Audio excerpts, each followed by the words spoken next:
90.1 FM Huntsville, serving the Tennessee Valley, a broadcast service of Oakwood University, on the web at wjou.org. Good afternoon and welcome to Second Chance.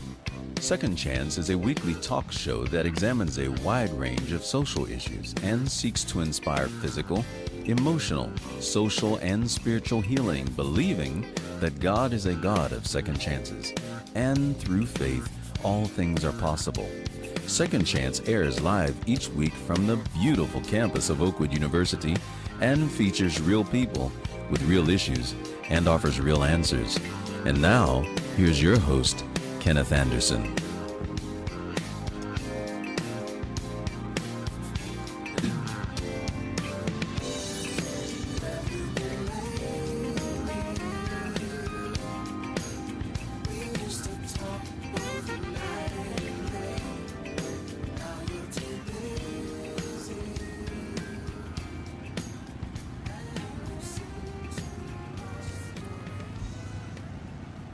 Good afternoon and welcome to Second Chance. It's the 2023 Oakwood University Homecoming edition of the broadcast, and I am absolutely delighted to be here with you outside today under the beautiful sky here in Huntsville, Alabama. Kenny Anderson, as always, host and producer of the broadcast now for some 33 and a half years. Always excited to be in the mix, especially on days like today where we are experiencing the flow, the vibe of Oakwood University Homecoming 2023. I really personally, I'm a little biased here, and everybody has bias. I'm a little biased here. There really is no better homecoming than the one that takes place here at Oakwood University. Amen. And over the past few days, there have been hundreds and hundreds and hundreds of people, perhaps even thousands, who have descended upon the city of Huntsville. They're taking up all the hotel rooms, they're renting all the cars, they're eating in all the restaurants. They are enhancing the bottom line here in the city of Huntsville, a city in which I work for. So I'm excited that they are here spending money and also enjoying the vibe of being in the mix one more time. You know, over the past few years, in fact, since 2019, we really haven't had a homecoming like this. We have, of course, been dealing with the pandemic, what some people call the post-pandemic, and what some people are saying just transitioning into the new normal. Whatever you might call it, folks, it's just good to be here with you this afternoon. And perhaps you're listening this afternoon on 90.1 FM, the radio station. Maybe you're listening at wjou.org on the net, or maybe you're one of the people who are really getting the hype on the bonus cut that I call the live stream on Praise 90.1 FM on Facebook as well as on YouTube. We are here live today with you, and we're going to have some fun today because there are a lot of alumni who are going to be joining me today for some conversation. Now, once again, remember, just because of Alumni Weekend, we won't forget this. Every single show this year being dedicated to the life and legacy of my beautiful mother-in-law, Mother Ernestine Fletcher Tibbs, who we lost on December 11th of last year. But we are honoring her with a brand new scholarship that we're establishing. And of course, we always like to share information about that because we invite you to be a part of that donation process. All donations, of course, are tax-free, and we hope tax-deductible. And we hope that you'll definitely consider enhancing this scholarship that will go towards students attending Alabama A&M University in the social work department. I have established, don't get worried now, I've established scholarships at Oakwood. I've established scholarship at Calhoun. And now it's time to show a little love for my other alma mater, Alabama A&M University. Talking about showing love, I'm showing some love this afternoon to somebody who I love and cherish and respect dearly. She's been a friend for many, many years. When she first started here as a student at Oakwood University, could have been Oakwood College back then. It was Oakwood College. Stacia Doolin Wright has been on the long haul here, and I'm so glad to have her back. She's joined us on the live feed before. I just knew if she was in town, she's going to have to be a part of this conversation. Stacia, welcome back to Huntsville. Welcome back home. Thank you so much, Kenny. It is good to be home. I always play that song on my posts when I posted up, Sweet Home, Alabama. I'm coming home to you. Look at that. And you are right here in all this beautiful sunshine today. Well, thanks for bringing the sunshine today, Kenny, because I was a little worried over the last couple of days. And I was like, okay, the sun's out. Kenny must have done his thing. thing. Well, I prayed like a lot of other people did, and I think God has just answered our prayers for a beautiful send-off. That's right. And a beautiful rounding off of a beautiful weekend. Now, there was something actually that happened. There's been things happening all week. Yeah. But a big thing happened on Friday night that you were an integral part of. You were actually one of the co-hosts for Oakwood Honors, which is a new initiative that Oakwood started a few years ago where they take a little time to honor significant donors as well as other contributors, and people have had great success as Oakwood alumni. What was that experience like for you? It was a great experience. I was honored to have been asked by the alumni team, and specifically it was special because Elder T. Marshall Kelly was posthumously honored, which he was honored a couple of years earlier when he was living. But, you know, his contribution to the fiber and fabric of the community and the world at large with his music, and as a humble spirit, you can never honor somebody like that enough. And not to mention several donors who've been supportive of Oakwood University. But then when it comes touching home, many of us who grew up at Oakwood and attended HBCUs, but specifically I would say Oakwood, is we have campus families, you know. And you're like, oh, that's my campus dad, that's my campus mom, and that, you know, you get an upperclassman, for those not familiar, will take an underclassman kind of under their wing and guide them through as they matriculate through the school. And one of whom did that was Carmen, who ended up being Wayne Buckner's wife, and Wayne was honored also at the Oakwood Honor. So I was able to give my campus dad, in air quotes,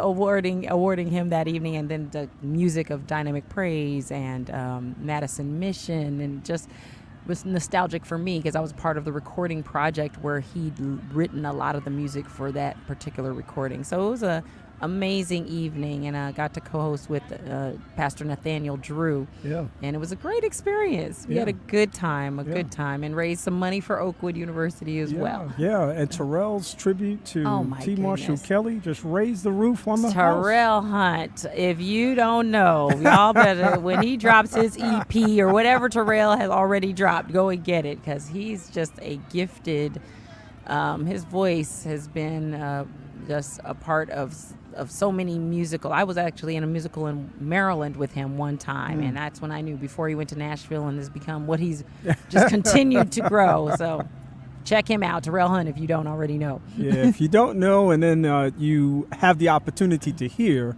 then you'll say, now I know. That's right. There's And no if you question don't about know, it. now you know. That's right. Stacia, listen, when these experiences do happen, and of course we've missed the traditional experience of Alumni Weekend for a number of years now, what does this mean for you traditionally to be able to come back to this place that is a launching pad for so many of us in terms of our careers?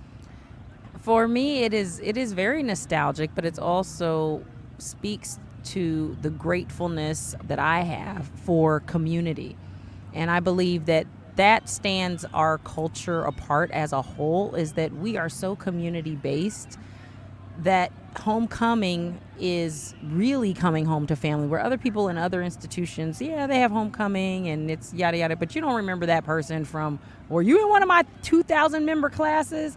It's so much more touching when you come home and you're like, no, I really do remember you from Cooper Complex and riding our big wheels around. Like, no, I know you, and I remember your parents, and oh yeah, your grandfather was my grandfather's friend. You know, that it's legacy and you continue to see it. And so for me, being able to come from the communications department, working at what was WOCG, which is how I originally knew you, and the general managers and everybody's rooting for everyone. Yeah. I like to call Oakwood the little Wakanda of the HBCUs, quite frankly.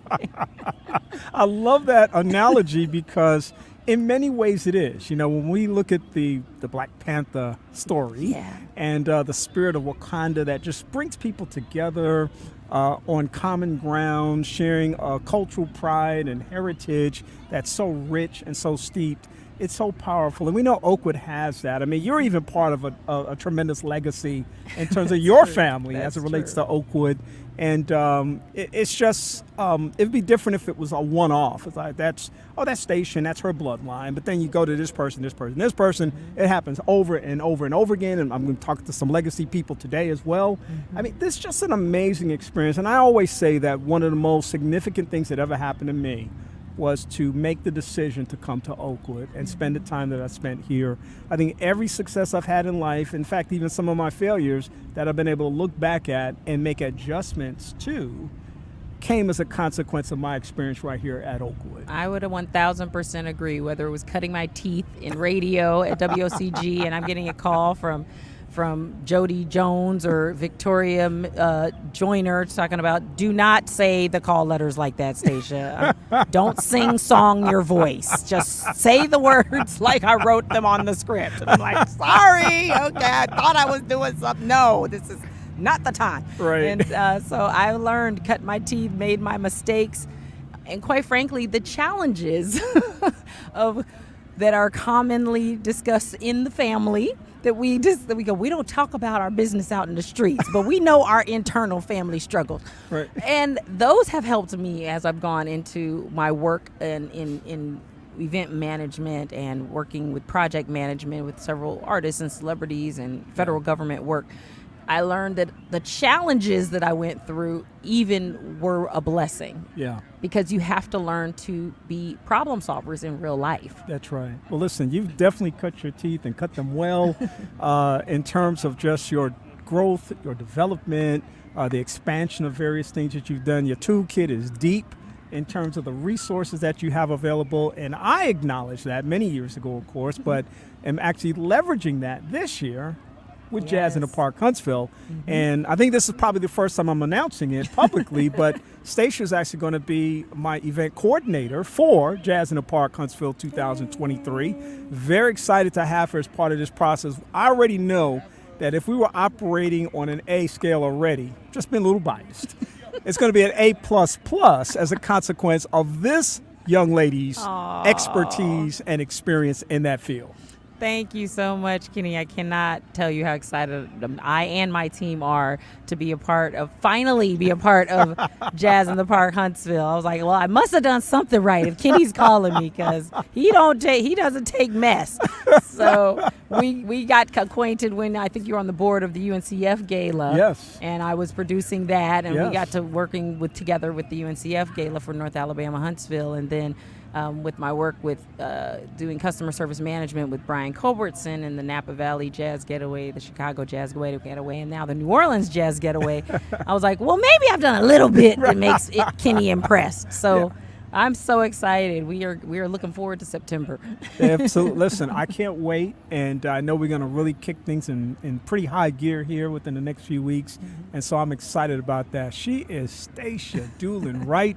She kicks things off this afternoon on the Second Chance radio broadcast, 2023 Oakwood University Homecoming Edition. I don't know how many times I have to say that, but You got to keep saying it, because it's the only time in life we can say it that many times.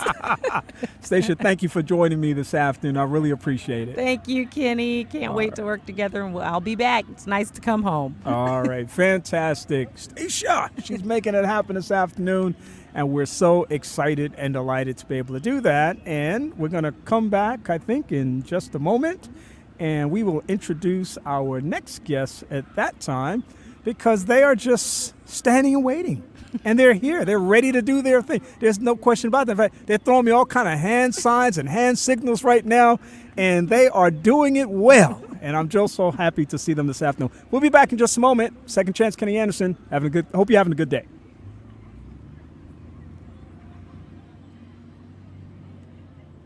Thanks, Kenny.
are back with the Second Chance Alumni Weekend 2023 homecoming edition of the broadcast. We're actually out here at the Oakwood University Farms Market, and there is a lot of activity going on there. 6 or 7 different tents with lots of people selling goods. There are people fellowshipping. I see some eating going on. There's some inflatables. There's just a lot of energy and a lot of activity. My first guest, Stacia Doolin-Wright, sharing great information with us this afternoon to kick the show off. And now, to share even greater information, are a couple of brothers who I seriously consider to be brothers. This is their first appearance on the radio broadcast. That is amazing to me. It really is.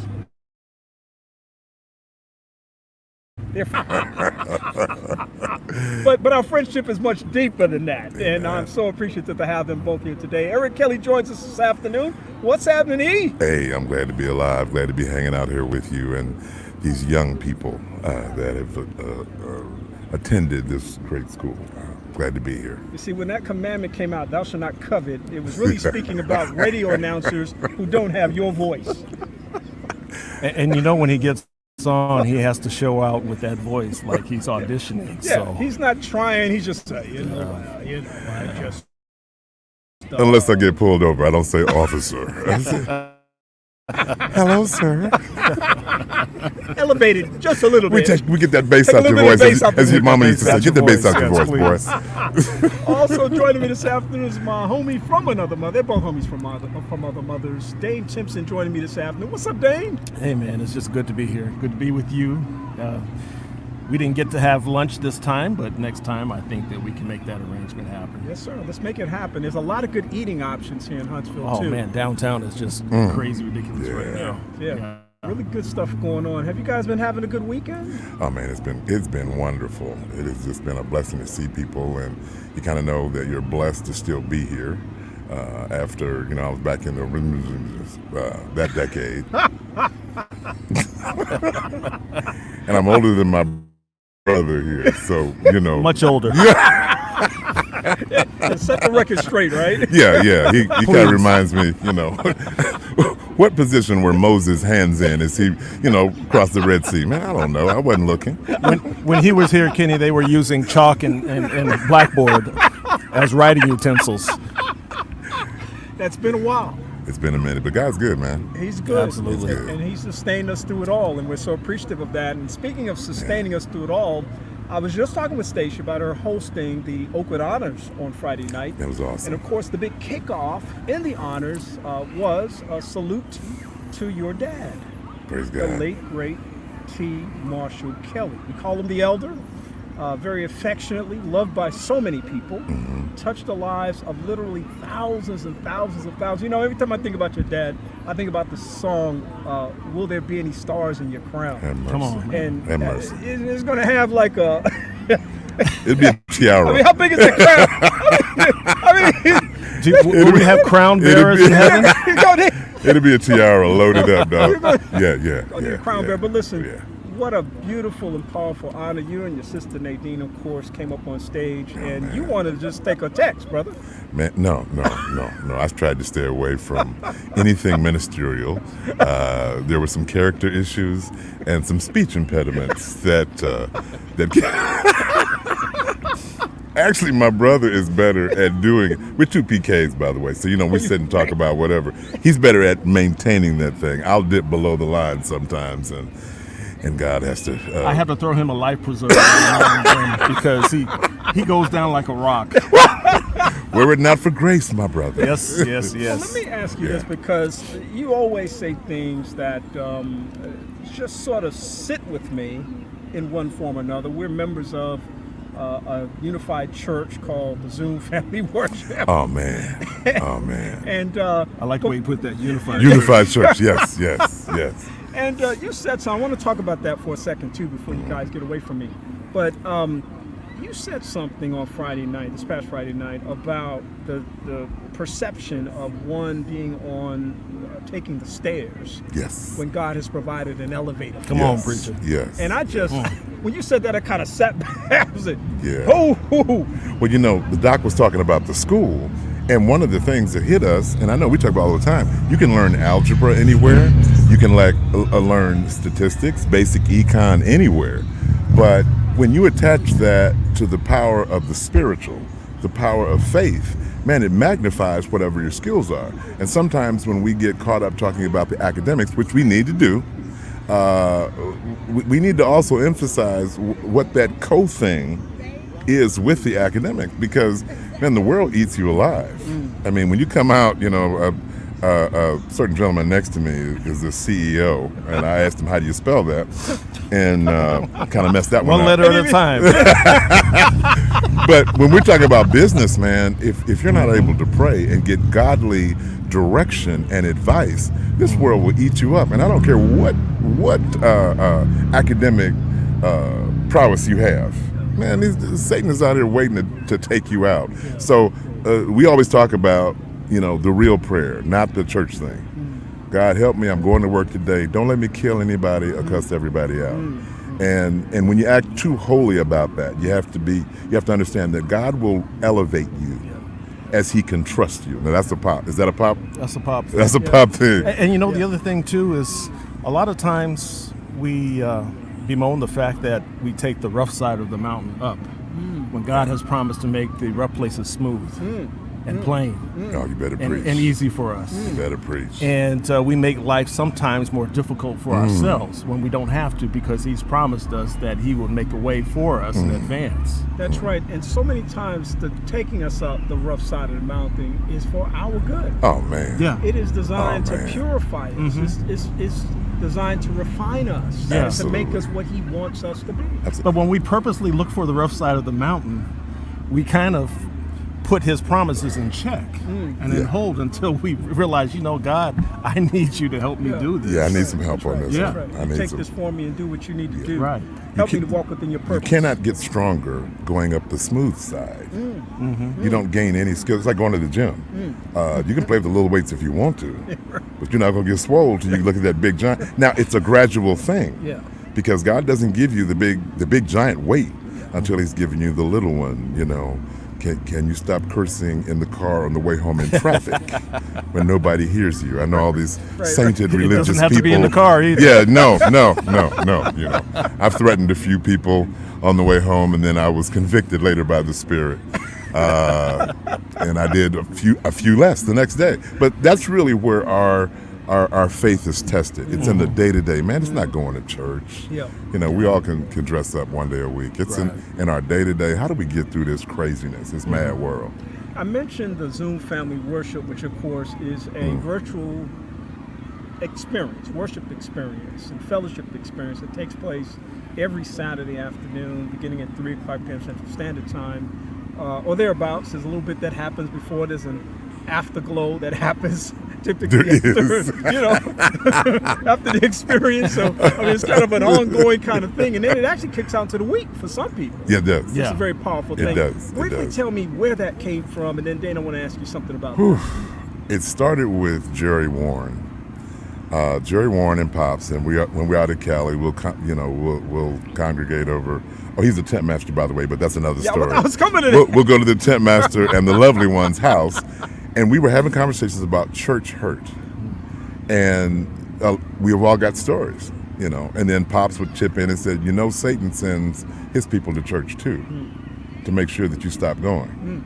So we had this whole thing about church hurt. Pandemic kicks in. He says, hey, why don't we just get together and share? So what was the early people? Was it 10 or 15 of us? There may have been 24 people. Yeah.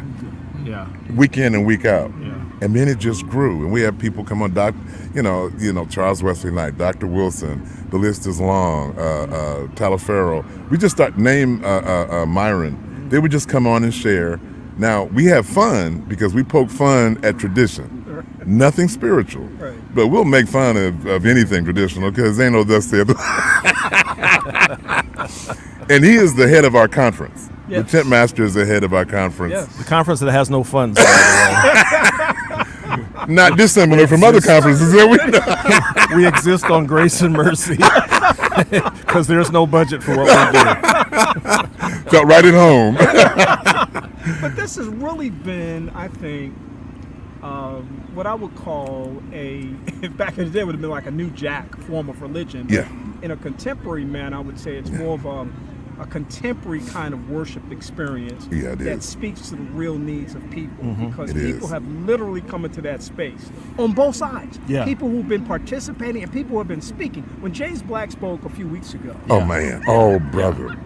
Oh. I mean, he Oh. peeled Yes. the skin off of a lot of stuff. And that's not your typical No. preacher No. preaching. No, he took the layers off the onion. he took 'em He off. really did. He He took it down did. to the core. He took them off. did. And that's what I'm saying. Dane, this experience really is unique in so many ways because people come here for different reasons. And we all walk away having had some kind of an experience, I think, that speaks to each of our needs from one week to the next. And that's very powerful, isn't it? I can't begin to tell you the number of people that I've run into this weekend who I don't know, who have come up to me and said, I am blessed by what you guys are doing Yeah. with Zoom Family Worship. Yeah.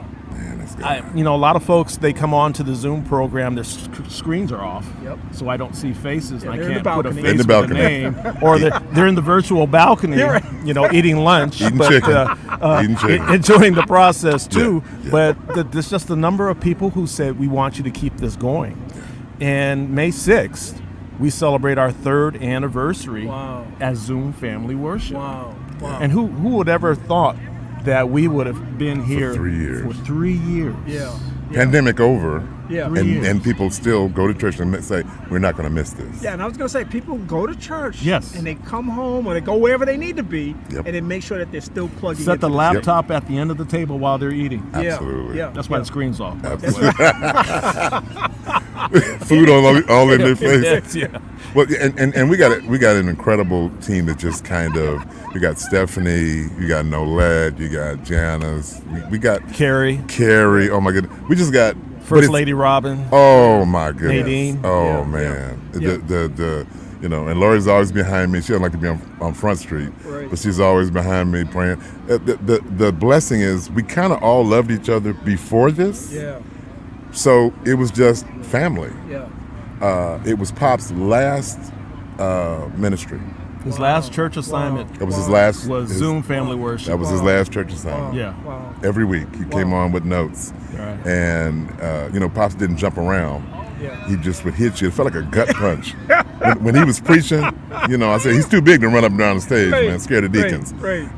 But he just leave a word and about love and how we're supposed to treat each other. Yeah, you would drop the cue. You would say, "Is the elder there?" And he'd come Oh, on. You man. could hear his voice speak. Oh, it's almost man. like the heavens open up. But I'm not trying to equate anything to anything. Choir begins to Yeah, sing. yeah, it was one of Yes. those moments, right? And so then he'd start speaking, and it was like, Oh man. when you hear somebody speak from that perspective, we've been conditioned to hear them just go on and on and on. Nope. He would just drop the nugget out, boom, And gone. and then we'd be all like, oh, did you hear that? I mean, there was Kenny, conviction. it was just like his personal phone calls to check in on you. Oh. Brother Dane, I'm just calling to see how things are going. Good to hear your voice. Good to hear your voice. Yes. I understand you played a little golf today. How did you do? Mm-hmm. And then I said, I didn't do so well, Pops. You'll get them next time. Yeah. And then he's gone. Yeah. I mean, just a very, very powerful Yes. influence, Yeah. and his legacy persists. Now, you all have started a scholarship in his name. Yes. I'm excited Yes. about that. I think one of the ways that we can most effectively show our appreciation for someone's life, Yes. especially a life so well lived and that still carries so much influence, to be able to establish a legacy that honors the work that he did Absolutely. is an important thing. So tell me Absolutely. about the scholarship. It's an endowment. It is connected to the academy, so we're working with them to kind of pull the rules. And as endowments work, the endowment stays the principal, and the interest is what they're able to use. So we're kind of focusing on that. We have established that it's going to be for worthy students.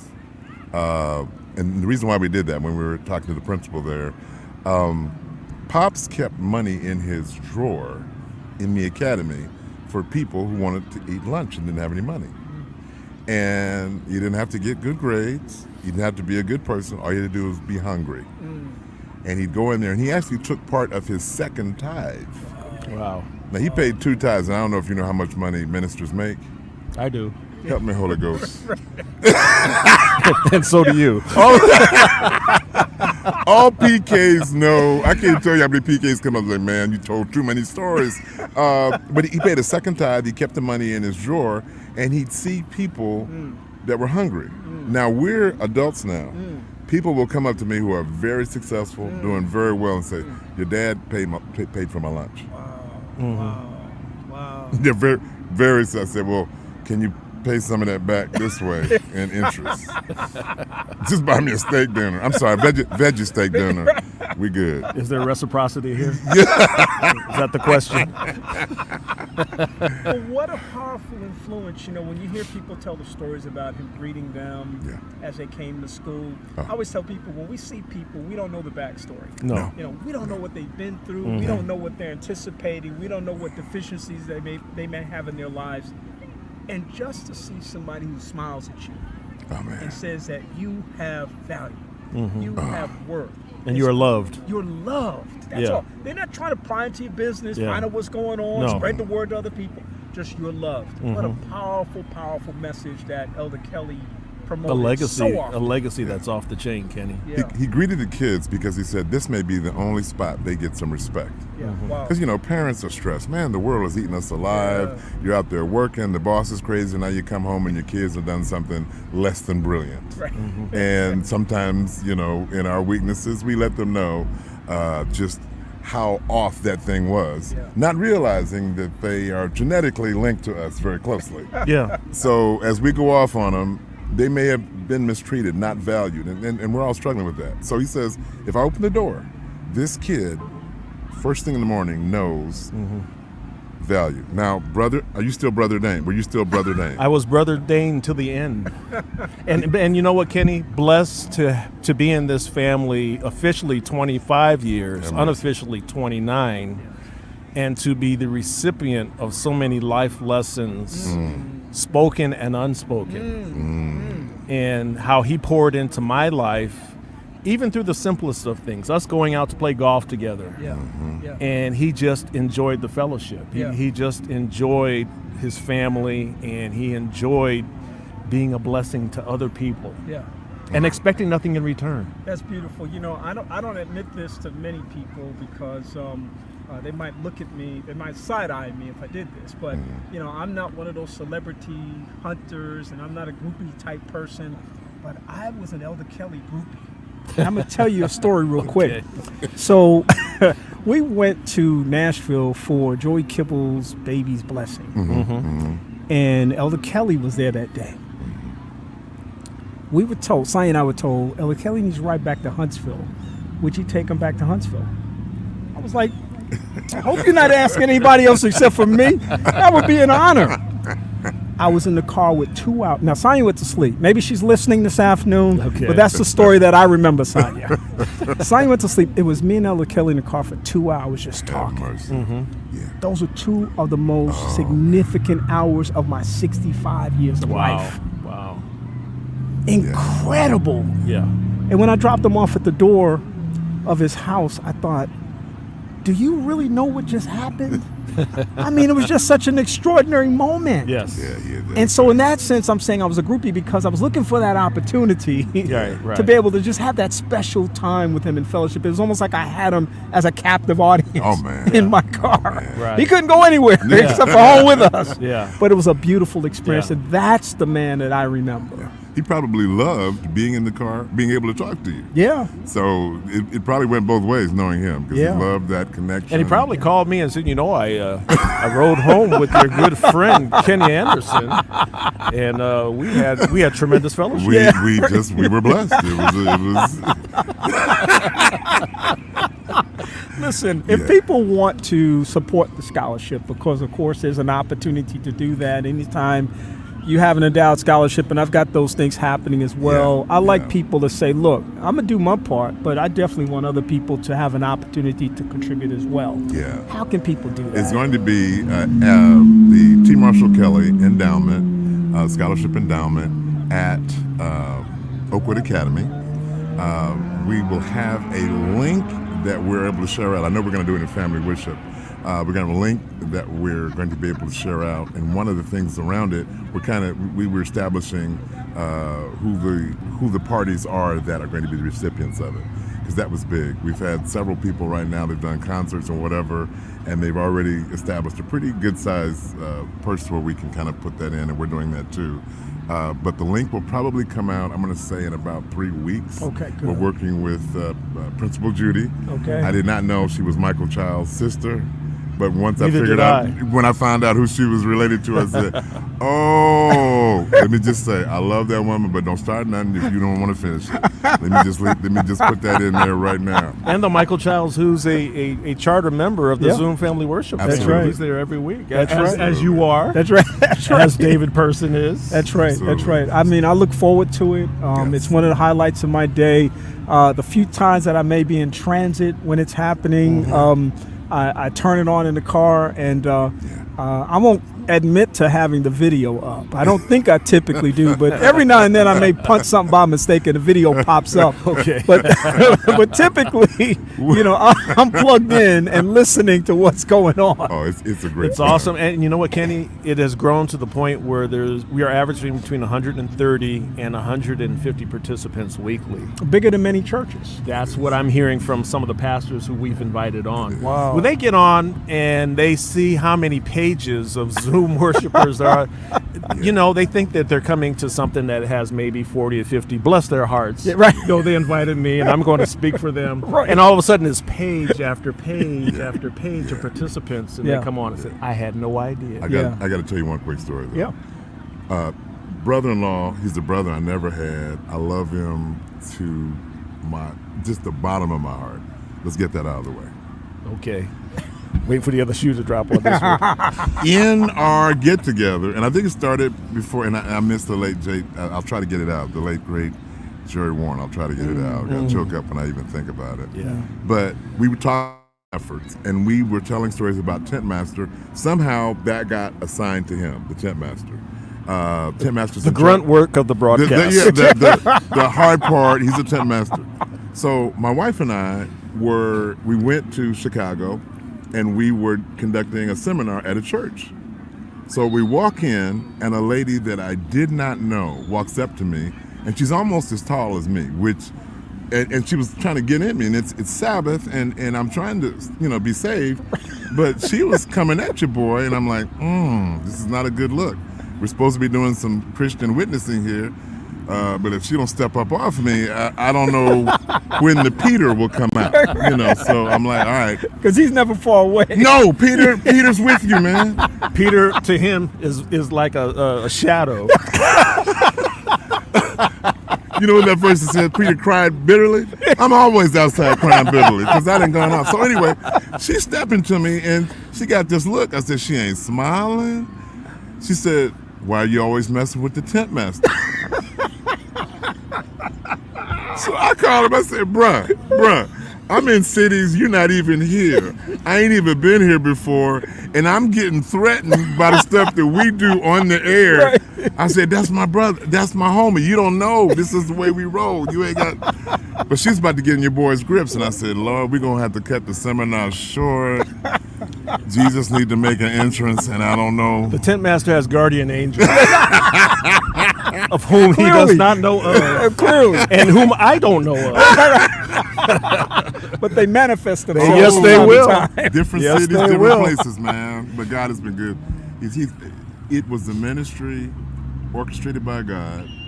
Jerry is gone. Pops is resting. And I can't wait to get to the tree of life to Yeah. let them know, here's the legacy you guys left. It was designed to carry us through the pandemic, Kenny. Yeah. And still going. It was just like a temporary measure until Yeah. we get back into church. Yeah. But there are lots of folks who are saying, this is what I need. I Yeah. don't need the other, which, to each his own. You're right. Where you're going to find your worship experience is totally up to you. That's right.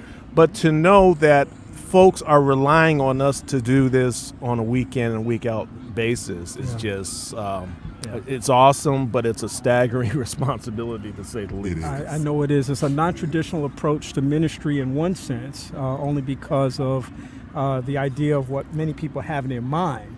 about what ministry is. But I think it really fills a tremendous purpose for whoever comes and experiences what happens there. And I think one of the strokes of genius in this whole process is the diversity of speakers and presenters. Yes. I mean, and everybody comes from a different perspective. And there are weeks sometimes where it's almost layered, where the person who spoke the week before just reinforces what was done the week before that. I mean, that's a powerful thing, and you can't miss that. Right. Inclusive of you and David Person with your social justice. And I think we're up to social justice 4. Your next trip will be social justice 5. You guys and I'm going to be calling you when I get home for dates this summer so that you and David can be lined up as presenters once again. But just think, your 5th time You guys wrecked as speaker. It's You been guys amazing. And we look forward to what, particularly now in this environment, hearing from what you and David take away from what's going on currently. Yeah, absolutely. So, well, listen, I could talk to you guys all day long. We could laugh all day long. Yeah, I know. Which means we got to get back out to Cali. I got to get back out to Cali and sit out in your backyard. And Absolutely. Well, we got the Kenny Anderson bedroom downstairs, so Yes. Anytime that you feel I get ready a to little come jealous. out to California, I get a little jealous when I hear and you're out there. I'm ready. I need to come to Houston. want to You take need in to an come Angels in. game. Yeah. Oh, absolutely. I told Leon Absolutely. Sears that last week. Actually, he was on the show. Oh, that's the regional district bishop of Orange County. that's right. Oh, that that's we right. refer to him. He's also on family Zoom. Another charter member of the broadcast. Yeah, let me yes. respect that brother for his right title. His Oh, right yeah, title. yeah. But listen, I would be remiss if I did not just ask in this moment. I just mentioned Houston. I thought about Harry Swinton Jr. Oh, man. Alumni Weekend is here. I mean, one of the people, just like you guys, I expect to see, want to see, look forward to seeing when it happens. It's almost like once that happens, the weekend's complete. Yeah. Well, Harry passed this past week, Yes. and it's such a great loss. I Tragic. actually spoke at, he goes to my church, I spoke at church last week at Fondren. I filled in for my pastor, Cam Beasy. He was off doing conferences, and just God is good. And as I came off the rostrum, Big Harry grabs me and squeezes me. Now, and what hit, he hadn't lost no strength since he was trying to block my shot in the academy. Which was frequently. Yeah. And he was head of our outreach ministry, which means on Wednesdays he was unloading pallets of food, feeding people. Yeah. When I say this brother was a Christian, giving it every week. I'm not talking about talking. I'm talking about action, feeding people, running the board for the YouTube that you guys could get on the air. Yeah. He's Elder Swinton, and will always be. Harry was also on the Zoom family worship That's right. as a That's participant. Right. That's While he'd right. be in and working at week out. church. Yes. Yeah.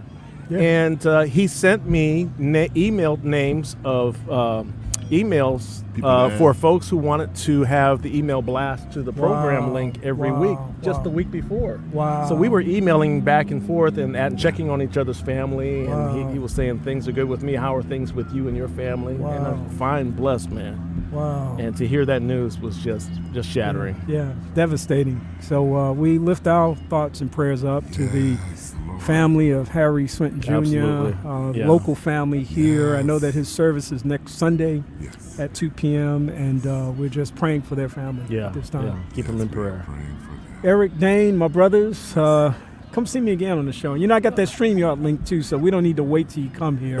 I can just kick But a it's link always out. more fun in person. It is a whole lot more fun in person, but we don't have to wait a whole year to do it. Thank you so much for Hey, being here thanks today. for having us on. Thank you man. so much. All God right. bless you. We love you, brother. We'll be back in just a moment with more of the broadcast. Good. Are we off the air?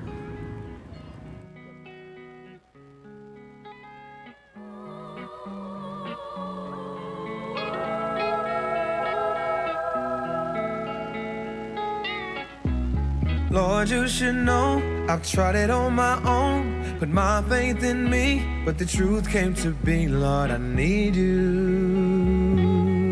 Lord, I need you. And I'm sure you can tell, but I ain't been well. Away from your presence, feeling lost, getting desperate. I need you. Lord, I need you. Living on my own and everything is going wrong. Didn't want to admit it, but now, Lord, I get it. I need you. Lord, I need you.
request. I'm begging, and pleading.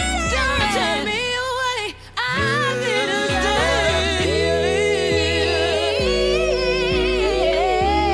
Oh, Lord, I need you. Lord, I need you. God, I can't make it without holding your hand. Hey, ooh, yeah. I tried it all. I need you. Lord, I need you. Lord, I need you. Can't make it, can't take it.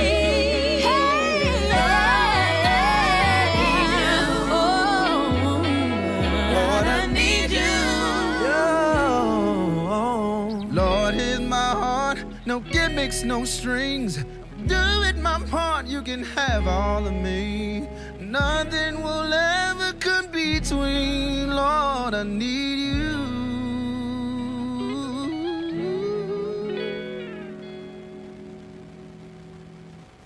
You're listening to Second Chance with Kenny Anderson.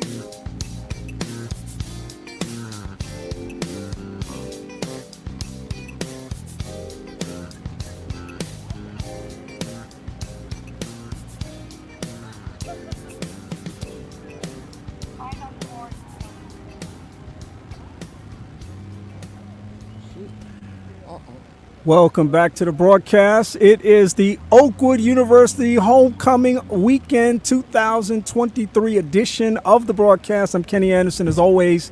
Delighted to be here with you. We are outside at the Oakwood University Farms Market on the corner of Adventist Boulevard and Sparkman Drive, just a little bit off from the campus of Oakwood University, but I guess this is also considered Oakwood University property. We've got some tents over here with some exhibitors, inflatables. We've got the market itself, lots and lots of cars, lots and lots of people. I hope that you enjoyed my conversation with Eric Kelly and Dane Timpson, my boys. Joining me this afternoon, sharing a lot of information reflecting on the life and legacy of Eric's dad, Elder T. Marshall Kelly, and of course Dane's father-in-law. And of course, they're just my boys. So, anytime we get together, we like to chop it up and have a good time. A long, long time ago, I came to Oakwood University as a freshman. Yes. And that same year that I came as a freshman, another brother came, a whole lot of brothers came, as this guy will recall, because he was one of them. He joins me this afternoon. He's none other than Dr. Wayne Moore. He is my classmate, my graduation mate, and I'm just so happy and honored to have him on the broadcast again today. Wayne, how you doing, brother? Oh, good. Doing much better than I was about 7 months ago. Man, you're looking more like your dad, man. I just see your dad all over your face, man. Loving it. But I got to say, I was here for part of Eric Kelly's and Dane Timpson. Yeah. And I mean, you set me up to follow those articulate brothers who bring a message in every time they speak. I enjoy them immensely. Yeah. Eric, I was born in Detroit, and so our fathers were pastors together in Detroit. Wow. And Dane's same thing in South Atlanta. With his dad. Oh, yes. Elder George Timpson. Definitely. That's right. Mm-hmm. Listen, this is, I love going down memory lane, by the way, man, because they say 6 degrees of separation. I say it's probably only about 2 or 3 degrees of separation when you really start thinking about it. And, of course, the last time you and I got a chance to talk, we were talking about the pandemic, and your brother was here, and we were talking a little bit about hospice and the work that he does. You're in the ER work, and some of the things you were seeing and some of the challenges people were facing. But your own personal challenges almost eclipsed that since we last spoke. You had a very serious health issue. Yes. Can you tell us a little bit about that? Yeah. About a year ago, I had a heart attack. And let's just say this. For 40 years, I've worked as an emergency physician and covered shifts for individuals all the time, worked all the time, and it takes its toll on your heart and your life. And finally, it took its toll on my life through a heart attack. And I developed congestive heart failure after that. It meant that my heart was not pumping as much as it should have been. Normally, the ejection fraction of a heart is 50%. Mine was down to 15%. Wow. And so my doctor said, you got to have a heart transplant.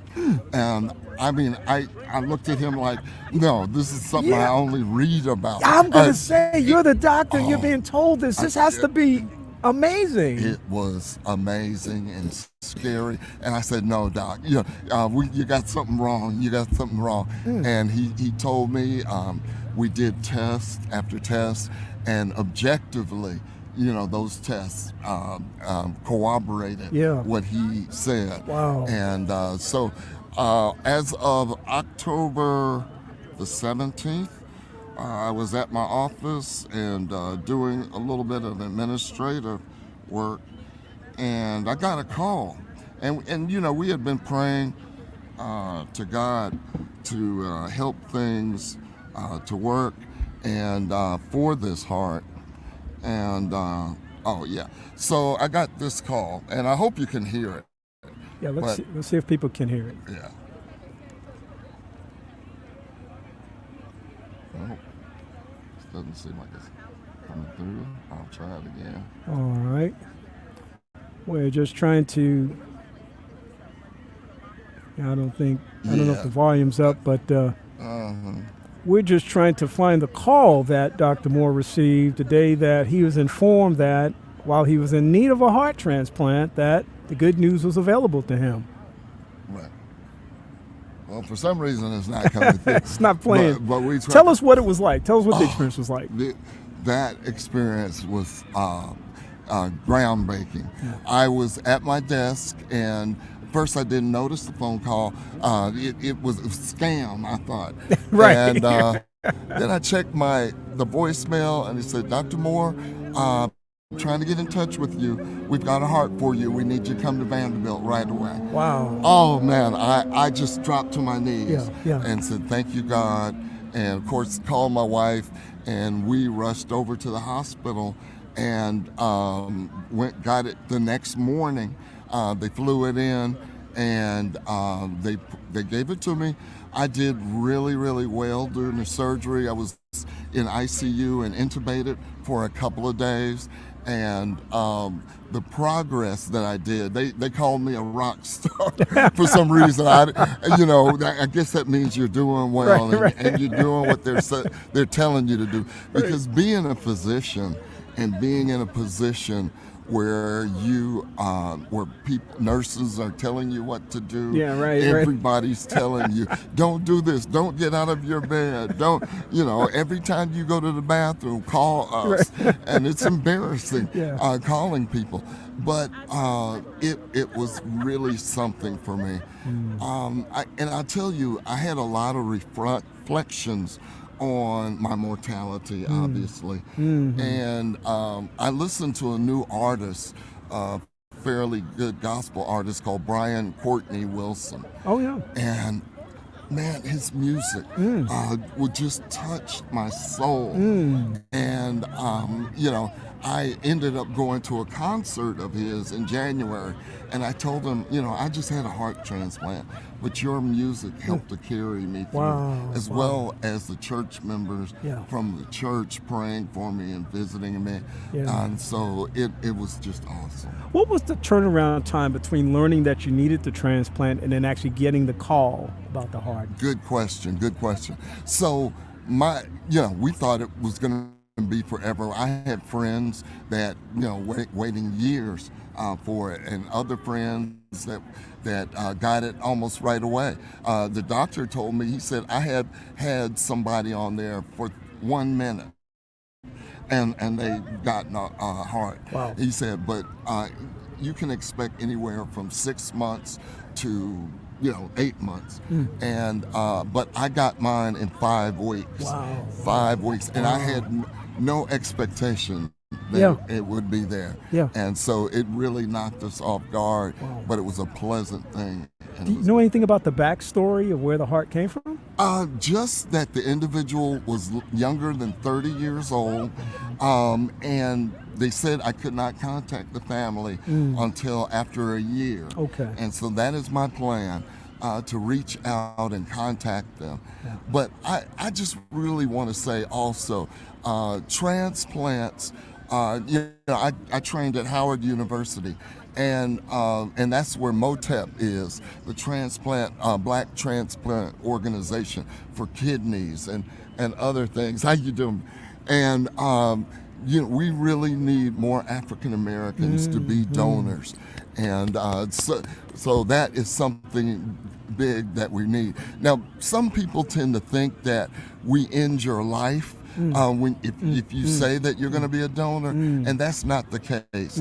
It's usually you're in a coma, you're brain dead, and then that decision is made. Right. So it's not usually made immediately after one is even close to death, but it's after a long time period. So African Americans, please get out there and sign up to be a donor, because you really save lives. Now, after that, I'm saving lives and helping individuals. So as a result of their giving, I'm giving, and I can continue to give. Now, how long do you anticipate doing the work that you're doing right now? I think you've got some plans for your future. You want to announce it here? Yes. Yeah. Well, God has been good. I want to say that I'm not working full-time in the ER anymore. And so I quit from my job from our buddy Dwayne Harrison, who was my boss for years. So now I have an urgent care. I purchased a building and have an urgent care in Gallatin, Tennessee, More Life Urgent Care. And we see patients 7 days a week and provide well-needed care for those individuals. Am I there 7 days a week? No. I usually am there 2 days a week, and remotely I'm on my computer and just touching bases with the team, doing all the things that an administrator does. But that's about it. I'm retiring and going to enjoy the rest of my life and spend the rest of my life uplifting and praising God, who's given me more years. Amen. I appreciate that. We got just a couple of minutes, but I want you in that few minutes to just, the last time we talked, as I said, we talked about HIV, about the pandemic, the COVID pandemic, and we were in a particular place at that time. We're definitely someplace else now, but tell us generally, where are we with the pandemic right now? Yeah. Well, we're in a better place than we were, a year or two ago, and much better. But we have to remain cautious. There are a number of mutations of the original COVID-19 virus that are occurring, and these somehow find their ways around vaccines and get to individuals, very quickly. So, like at my urgent care, I still have people coming in. They say, I've got vaccinated. I don't have COVID. And why are you testing me for it? And I test them specifically for that. And they turn up positive. So, fortunately, the danger is not as bad as it used to be. We don't see the mortality rates that we used to, and fortunately it turns up like a cold, like cold symptoms. And I happen to be on the island of St. John in the Virgin Island, and I was going to meet with some doctors on St. Croix. And I had never caught COVID the whole time, even though I've worked with COVID patients and everything. And one of my employees got in my face before I could get my mask up. And next thing I know, he had COVID. And one day after I arrived in the Virgin Islands, I had COVID. Wow. So I was really hurting then, but it was just cold symptoms. Yeah. And it went away. Paxlovid, the medication, the antiviral medication for COVID works well.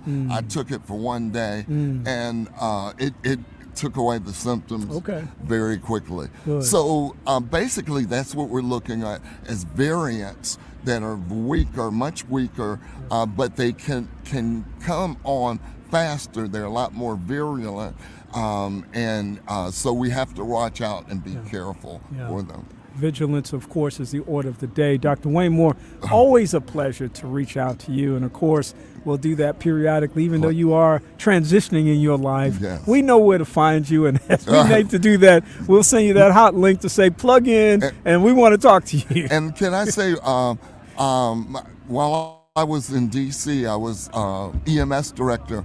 My USM president, George Valentine, was one of the first people that I heard that caught COVID. That's right. And he, the last post that he had on Facebook was, people are taking this COVID too serious. Yeah.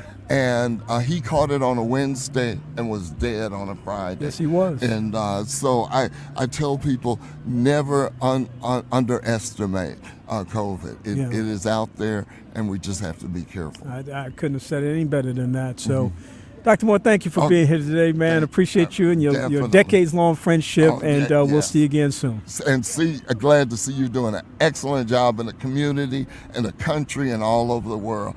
Kenny, you are doing it, and I love you. We all speak highly of you. Thank you, brother. I appreciate you, man. Thank you. Thank you. We'll be back in just a moment with more of the broadcast. I'm Kenny Anderson at Second Chance. Hope you're having a good day.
once again. It is Oakwood University Homecoming 2023.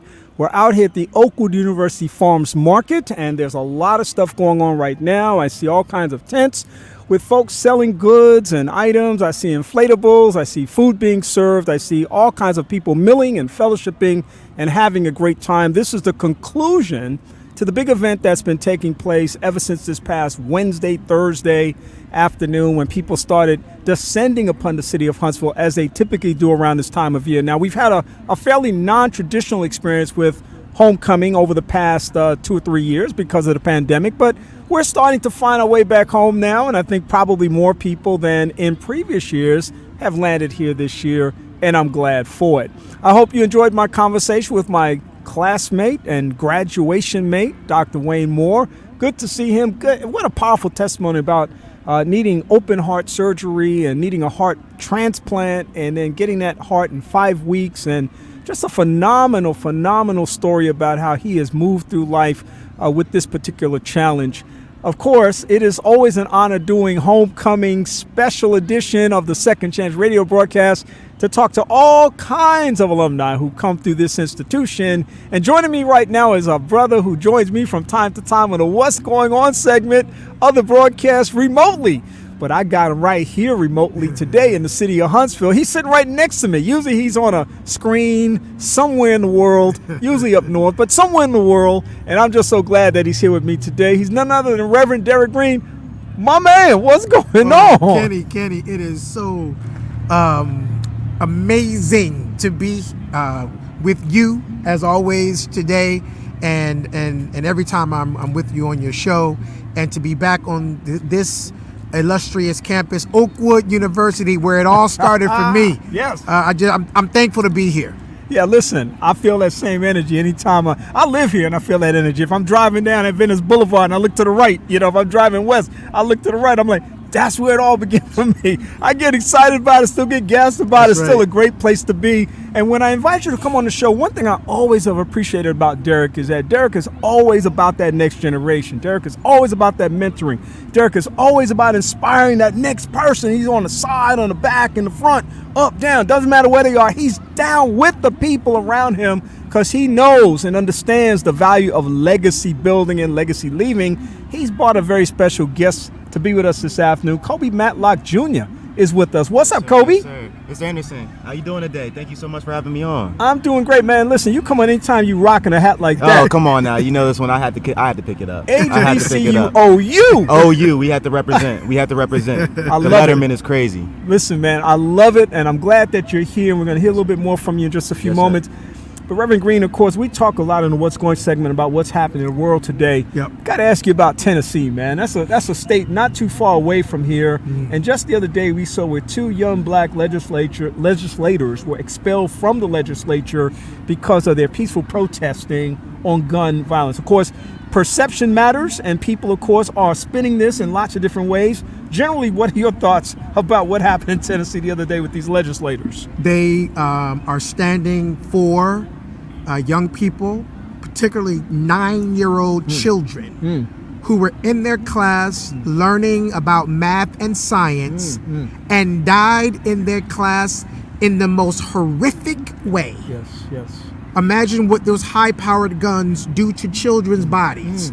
That's what they were fighting for. They were fighting for common sense gun legislation, of which a certain political party does not want to do anything about it, and they were silenced, or at least they're going to try to be silenced. Right. But what they got to know is righteousness is always going to override evil. That's right. Right? No matter if they're in office or out of office, they need to continue to speak their truth. They need to continue to speak up against gun violence. In this country, we have too many guns, and we have to do something about guns and mental illness, but guns in particular. I always say, how in the world are you that you are pro-life and pro-gun? When guns pro-life and pro-gun. So you want a baby to be born, but you don't mind that baby dying or being killed in the classroom. Unacceptable. When 6-year-olds were shot down at Sandy Hook Elementary so many years ago, I just knew, Derek, I knew they're going to come to their senses. They're going to do something that's right. They're going to do something that just makes, just at the very basic level, fundamental common sense. They're going to do it. It's finally going to happen. And so many years later, it has not happened. And this is just, for me, a reminder of how far away we are from common sense legislation when you now have individuals who say, we oppose your opposition to something that we're doing, and so we're going to censor you, we're going to ban you from your ability to serve in an elected capacity. That's right. Where people chose to place you there. We're going to take you out of this situation because of your right to be able to oppose these particular views and values. There's so much more we can talk about. WSB, Willing, Succeeding, in Black. You're talking about where it all began. This is where it all began. This is an organization near and dear to your heart. I know you've been on campus this week doing some stuff with that as well, or maybe last week, depending. One week runs into the next. I call Sunday this week and last week. It all runs together. It doesn't really matter. But tell me a little bit about SB and you guys being here again this week, sharing information with students at Oakwood.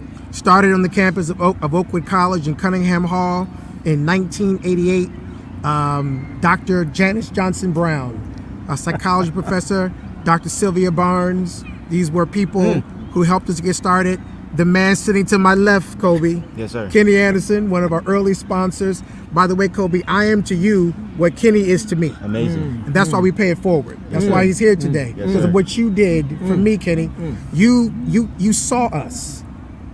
As African-American young people, you saw us. Yeah. You saw how bright we were. You saw our hopes and dreams, and you helped guide us through. And we became a social service, modeled after the Student Nonviolent Coordinating Committee, SNCC. Yeah. And we went all around the country, all around the South, doing programs, mentoring, tutoring, writing plays. Now we are all in our professions. Many of us are more seasoned now. I got called an OG the other day. I was like, me? But me, I'm an OG. But we are now in our professions. We are doing things. I don't believe that God makes us so that when we have a little success, that it's just for us. Our struggle is not an individual struggle, it is a collective struggle. Yeah. And so we come back to Oakwood. We come back to Oakwood to pour into students, to give them internships, job opportunities. I've given out 5 internships, paid ones, while I'm here. Kobe, when I met him last year, I was right in the middle of the Westmore for Governor campaign in Maryland, where I helped in a major way in that campaign. Kobe came home. He was interning for me. And I spoke to the now governor, and I said to Wes that I wanted a young man to be one of the county organizers, and they hired him. Wow! And he did an amazing job. Today, Westmore is the first black governor in the history of the state of Maryland, and he knows who Kobe Matlock Jr. is, and he knows who and what Oakwood University is, because of this man. Wow, that's dope. Kobe, tell me about what that experience was like for you. Man, that was such a rich experience that I was grateful to be able to take part of. One thing that I really took away from that was just the power of community and the power of organizing and working together to achieve a common goal. Down in the PG County office where we had a team of about 34, but in the PG County office we had about 3 individuals, all under the age of 25, that we checked in with our normal team, and we went out and we did our work in PG County, whether that went going to neighborhoods, knocking on doors, handing out literature, talking flyers, getting on the call logs, talking to people randomly. And we would do this for hours. You clock in at 8 a.m., you might not leave until 8 p.m. because there's always something to do. Yeah. But when you see the progress of, wow, more people might know about, more people know about Westmore, more people are coming around to, knowing certain things about the gubernatorial campaign. It's just like you are starting to see and track your progress. And that was just something that I had never experienced before. It was powerful because it taught me that working together for a common goal, especially as black people, because in our office, it was all black, we accomplished a lot. And when we actually ended up winning the Democratic primary, we were the highest county in all of Maryland in terms of voter turnout, 50%. So that was something where I was just like, wow. I mean, it was just a very rich experience. Yeah, I listened to you talk and I listened to your enthusiasm. Yes, sir. And the enthusiasm that you express is the enthusiasm that I often see in young people today as it relates to the political landscape. Yeah. Now, there's another narrative out there that says young people are not interested in this, that they're not invested in it. Right. I hear a lot of people say it doesn't really matter in terms of the electoral process about who gets in because they're all the same. I suspect that because you had an inside look at this process. You were on the ground. You were boots on the ground making this thing happen. You probably have a different perspective about the level of engagement and interest that young people have today. Correct. Talk a little bit about that? Absolutely. First and foremost, we got to dispel that narrative. That narrative is just simply untrue. All elections matter. All forms of office matter. You have to think of it like this. Most people don't really vote when it comes to the local elections, but you'll complain when, say, a Donald Trump or I don't mean to name drop, but when certain people get elected and they do certain things, like they start replacing people in the Supreme Court that are of specific political affiliation, and then when they overturn constitutional amendments and things when it comes to certain things, right? All of a sudden it's an uproar. Mm-hmm. But what you realize is if you would have taken part in local elections the entire time, you're building the framework to ultimately the highest form of government. So it's just like if you were to vote just locally, that's actually really, in my opinion, almost the most important one. Simply because that's where you are. You want to be able to vote, and you want to be able to have a say-so in your immediate community. Every community is going to have their own list of issues. An issue in this community might not be the same in New York, or in Alaska or Texas, wherever you want to say it. So it's just like when it comes to voting in general, every election matters. We have to get out to the polls. We have to vote.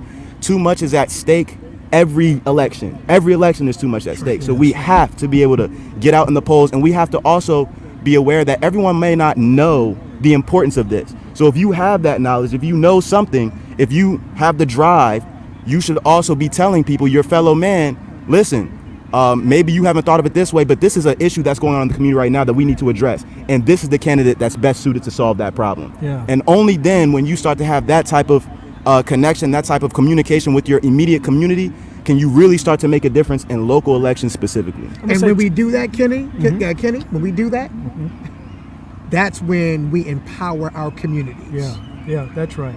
That's right. I'm going to say two quick things. Number one, as long as I have a microphone, you're going to have a platform. Wow, thank you. That's the first thing I'm going to say. Thank you. Because people need to hear your voice. You have a message. You have something to say, and you say it well. Secondly, you remind me of this guy. Wow, that's 30 an years honor. ago. I mean, seriously. Honor. I mean, the same passion that you speak with, the energy, the intellect that you speak with, the articulation, the ability to be able to understand the issues and understand the things on the ground that are going on. You remind me of this guy. Wow. And so I said that because one of the reasons I do what I do, Derek, is because I fully embrace the notion of my finite life. I'm not going to be here long. Whatever that is, I'm not going to be here. What have I done while I was here that makes a difference is the question. That's right. What impact have I made by living, by being given the gift of life? Yeah. And so when I saw SB so many years ago doing what they were doing, I was like, man, this is a dope group of people making it happen on a historically black college and university, moving through the faith community, moving through the communities in real ways in terms of bringing pragmatic solutions to the table. Very inspirational. I see the same thing in this brother right here, and I'm excited. Same I here. see why you're excited. Same here. When I met Kobe, I knew his father, and when I met him in last year. You all had the department symposium last year, which was amazing. Preston Foster did the symposium last year. That's where I met Kobe, and we were talking. I didn't know who he was, and we were talking, and I said, man, this guy is on fire. I like him. And I said, what's your name? He said, Kobe Matlock Jr. I said, your father was in WSB. Yeah. Wow. His father was in WSB. Wow. And his father is Dr. Kobe Matlock Sr. Yeah. The pastor of a church in Maryland. Wow. And so I'm so impressed with this young man, his passion, his ability to understand the issues, his ability to understand public policy and to articulate public policy to the person who is not necessarily paying attention to it every day. But Kobe can go out there as a great ambassador for our people to make sure that we get the things we need as a people. Yeah, listen, I wish I can keep this guy in Huntsville, but I know he's got to do things.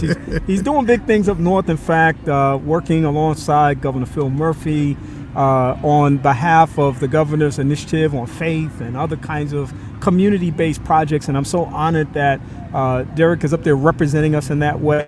And I'm also appreciative to you for facilitating an interview that I'm going to be conducting in just a couple of weeks with the governor. Yes. And I'm so excited about that. Governor Phil Murphy will be pre-recording on the 24th of April. We're going to actually air that show on Mother's Day. Wonderful. And we're very excited about that. I've got some other big guests that day. In fact, Dr. Jason Max Ferdinand is going to be interviewed that day. Wonderful. And so it's going to be a really big show that day, and I'm just so excited. But thank you for facilitating that. It means so much to me to know that God positions us in ways that we can be faithful to his calling, that we can walk in our purpose, and that we can support the mission of others. Well, Governor Murphy is a great man. He is the greatest governor ever in the history of the state of New Jersey. He's someone who I have the highest respect for. He's 100% supporting Joe Biden to be our next president. But if for some reason Joe doesn't run, I hope he does. Wow. But we want Joe to run because Joe deserves a second term. He's done a great job as president of the United States. Yeah. But let me just tell you the connection between Oakwood, Seventh-day Adventist, and Governor Murphy. Okay. Every Saturday, since we've known each other, the governor texts me, "Happy Sabbath." Wow. And he's been at churches. The Seventh-day Adventist Church is extremely involved in their community in New Jersey. Men like Pastor Al Johnson, Dr. Errol Stoddard, Dr. Robert Smith, Pastor Melvin Hayden, Dr. Norman Miles. These are men who are engaged. We were just at the first Seventh-day Adventist Church in Teaneck, New Jersey, with the Attorney General of the state of Maryland. The state of New Jersey, and the superintendent of the state police, Colonel Pat Callahan. Wow. Together. Matter of fact, Pat Callahan is on my prayer call every morning. Wow. And he prays, talking about systemic trauma because of systemic racism, right? The other thing is, I'll say this about Oakwood. Proud that I don't think any other administration in this country has more Oakwood students in it. We have Attorney Janae Johnson, who is the governor's director of the Office of Diversity, Equity, Inclusion, and Belonging in the governor's office. We have Brandon Parrish, who is a senior policy analyst for Governor Murphy and myself. 3 Oakwood alum working for the same governor. Wow. I don't think when he went to Teaneck Church, he said, I just want to thank Oakwood. Right? Oakwood's in the house. I say that so that students can know that you are getting the best education. That's right. You are getting the best training. That's right.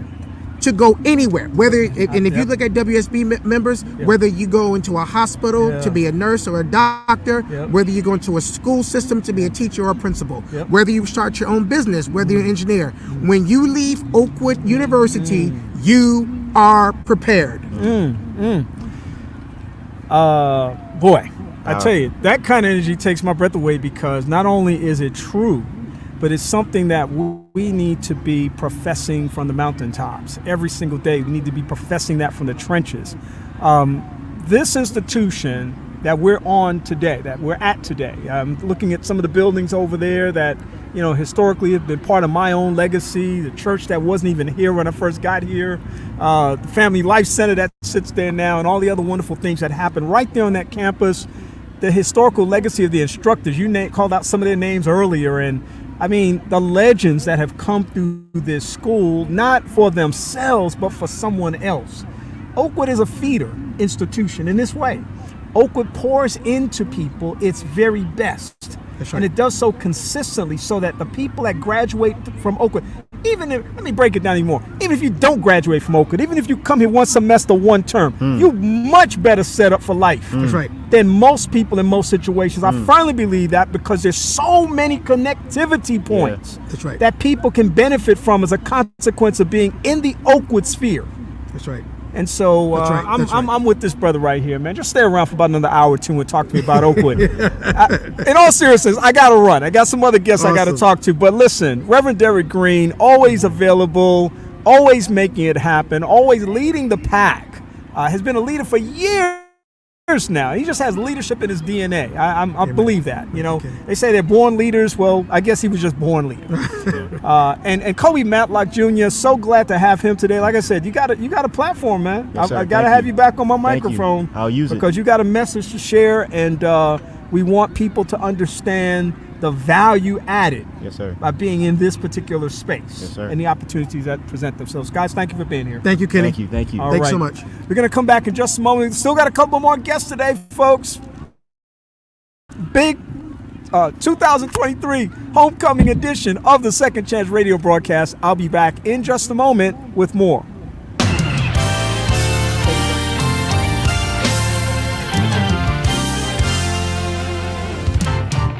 God will perfect all that concerns my life. He will take care of me. He will make everything alright. Make it alright. Make it alright. He's come through before. So once again, Lord, make it alright. Make it alright. Everything will be alright. Help me, Pastor. God will perfect all that concerns my life. He will take care of me. Say it with me. He will make everything alright. If you believe it, help me say. He will make it alright. God has come through before. So once again, I know you will. God will make it alright. Everything will be alright. Keep believing and praying, though your faith may be shaken. Agree and keep saying, listen, just worship and waiting. Even if things look crazy, it's yours for the taking. He will make it all right. In the season of testing, why don't you dance in His presence? Remember your favor, yeah. He will make it alright. As the kingdom awakens, there are giants we're slaying. We'll come through the breaking. My God will make it alright. Your testimony is He's a way maker. Yes, He is. Don't you give up. He's gonna see through it. He will make it. With everything going wrong in the world today, you gotta know He'll make it alright. I'm trying and I believe Him. Oh my God, He's done it before. I know He'll do it again. I believe there is something about the name Jesus. Let's take it up. You can trust Him and walk by faith. He's a man of His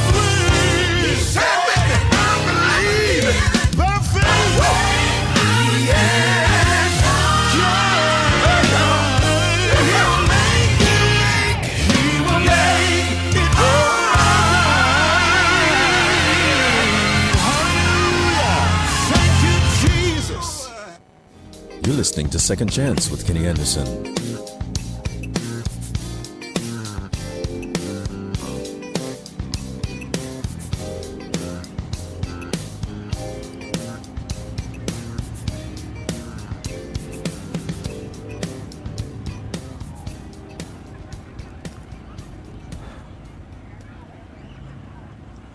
Welcome back to the broadcast. I'm Kenny Anderson, having a wonderful Sunday afternoon here on the Oakwood University campus as part of the Homecoming Alumni Weekend festivities for 2023. We're doing a live remote today from the Oakwood University Farms Market, where there's a lot of activity going on right now, and there are people everywhere, literally everywhere. You can't see them because everything is directed here, but right behind me, inflatables and tents and people and cars and food and all kinds of stuff going on this beautiful, I mean literally beautiful Sunday afternoon here in Huntsville, Alabama. Of course, because of this weekend, lots of alumni come back home, and they're happy to do so. I have one right here with me right now. He's actually a 1983 graduate of Oakwood Academy, Oakwood Adventist Academy, and also a 1987 graduate of Oakwood University, then college. You know, we all have that story that, are graduates of a certain age. But we're so happy to come together today at Oakwood University for this event. And joining me this afternoon is Dr. Anton Dormer. Anton, welcome to the broadcast. Thank you very much. I am humbly honored to be here. It is a great pleasure to be able to share with your audience, and thank you very much. Absolutely. Listen, I talked about legacy earlier, and of course your family is kind of a legacy here at the Oakwood University grounds, having served in a variety of capacities. And of course, you've spent so much of your life here, but now you're off doing other kinds of things. And that's one of the reasons you're here to talk to us today. I always find it interesting when people transition out of the Huntsville area. They do whatever they're doing, but then they start looking back at the Huntsville community for different reasons. And you've been looking at Huntsville for a very specific reason with a very special project that you're working on. You want to tell us a little bit about that? Oh, definitely. It's my pleasure. I run a company called BioLabShare, and just to give you a little background, I am a physician scientist. I run a biotechnology company called PepFax, which I have run for the past 10 years. And as we was looking to move our company from our present lab location to the Baltimore area to be next to Johns Hopkins and University of Maryland, Baltimore, we found it a little bit difficult to find lab space, very expensive. And so I said, there must be a better way of doing it. And this is how I came up with the idea of BioLabShare. And so I wanted to start a company, but I wanted to do it in such a way that will impact our people. And so when I began to look at the landscape, I decided that the best place to start is here in Huntsville. So my family have been blessed. We have approximately 30 acres that's close to here. And I said, I'm going to take part of this and begin to build a research park, which will be one of the first minority-owned research park, and it will be focused on bio-entrepreneurship and also on reaching out to the different universities that are in this particular location. It sounds like kind of a perfect storm of sorts, because you've got a community that is growing explosively, that's always looking for new and progressive business opportunities. You have multiple academic institutions here. You have a growing international population that's coming to our community. So they're representing diverse ideas and products and thoughts and various things like that. And so now you're looking at saying, I want to merge the work that I'm deeply invested in with a community that's also demonstrating a progressive movement forward. It just seems like the perfect storm of opportunity. Do you feel a lot like that in terms of what you're talking about? Well, Huntsville is a place to be. And when you are voted the #1 city in America by U.S. News and World Report, it shows the progress that this particular city here. And I think that Oakwood University is probably part of that dynamic with the other universities. And so coming here is the best place for us to nurture our seed. We hope to expand across the country. I'm here in part pulling permits, getting the city involved with the particular project, and we're looking forward to start building early next year. Yeah, and I know you and I have kind of did a little texting prior to you coming this weekend. With regards to your project, you've been talking to the fellows on the thread about it as well. Yes. We have a prayer thread that we're a part of and have been a part of for a number of years now. And I find it interesting because this is a community that embraces entrepreneurship. This is a community that looks for opportunities that either exist here in small ways or large ways, or completely innovative, creative, and new ways. And it sounds like what you're talking about merges a little bit of that as well. That's absolutely correct. I also want to add this particular point. One of the reasons why I also started this particular company, not only to alleviate the shortage in wet lab spaces that is pandemic, if I could use that word, across the country, but also to inspire individuals of color. When you look at the COVID situation, a lot of individuals who should have been vaccinated, who should have follow a certain procedure, were afraid to engage the health community, the health system, because of past wrongs. Yeah. And so, BioLab Share is to change those particular situations and mindsets. The Tuskegee syphilis study really emanates as one of the problematic challenges that we have within our community. And so if we are in control, if we are the ones that are building the medical research companies, if we are the one that are fostering us to do and participate in human clinical trials, it makes it a little bit easier for us to engage in that particular endeavor and then better ourselves and decrease health disparities. I have some good friends that run a company called Acclinate down in Birmingham, and they focus on this particular work as well. And they focus specifically on this whole notion of inequities in the healthcare profession, in terms of access, in terms of participation in research. If research in medicine does not touch the people who you're trying to prepare the procedures for, the protocols for, then you're probably missing a huge opportunity there.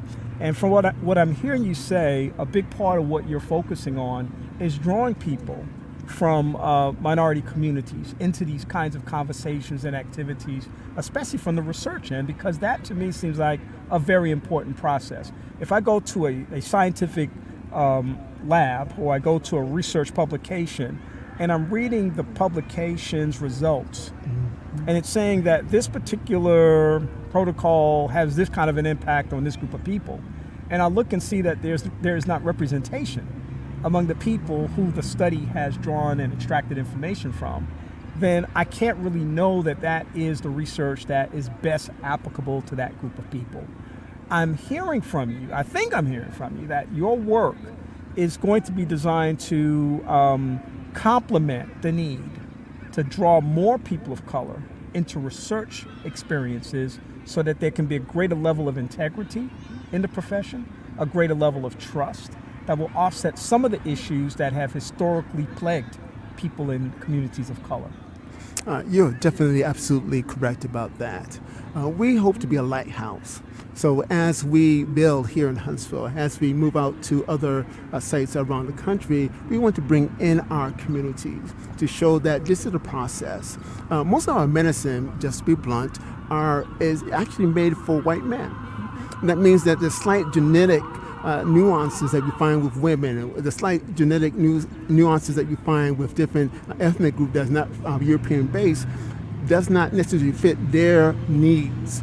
And so if we are in control, if we are the one that is designing those drugs, then we can better serve our community and again decrease the challenges that are associated with health disparities in this country. When I was here at Oakwood College then, I took a class called Black Psychology from Dr. Raymond Wimbush back then, who is now up at Morgan State University. He's been there for many, many years now. But we took a class called Black Psychology, and the textbook was a textbook called Even the Rat Was White. Very powerful, very powerful. And it was just talking about B.F. Skinner and his studies, and I'm a psych major, so B.F. Skinner and his studies with the Skinner box and all of those kinds of things, and how so much of psychological research that Freud did, in fact, Freud's study group was mainly women and mostly white females. And so, you take some of those theoretical things that you hear he said, and you apply that to one group of people, it doesn't necessarily cross multiple populations. And people have to be mindful of that. Historically, we've not been in that mindset. So what you're bringing to the table, what some other companies like company I reference, Acclinate, bring to the table, I think is essential to our ability to really move the conversation about how we have equitable space within health research comes about. Yes, I agree with that 100%. And this is one reason why we are partnering with different HBCUs. Yeah. I was on the campus of Alabama A&M. I'm on the campus of Oakwood, today. I have a partnership with St. Augustine University, and we're building a bio incubator space at that particular location. Awesome. So the goal is to maximize the brilliance, the genius that you find on these particular universities, because we graduate awesome students. Yeah. But how do they impact the university? Yeah. We ask for their funds, but while they're here, if they are in entrepreneurial activities associated with biotechnology and drug development, they can actually start the process of bringing revenue and also increase educational opportunities for the HBCUs in general. Yeah, and how do they leverage those experiences and now go out into underserved populations and communities of color and Definitely. be able to apply their skills in the most productive way? That's the question, and that's what I think why HBCUs exist. Otherwise, they're just like every other school, and that's not to present any kind of discriminatory policy or anything like that. It's just saying, no, we have a level of awareness of the need for that needs to be studied.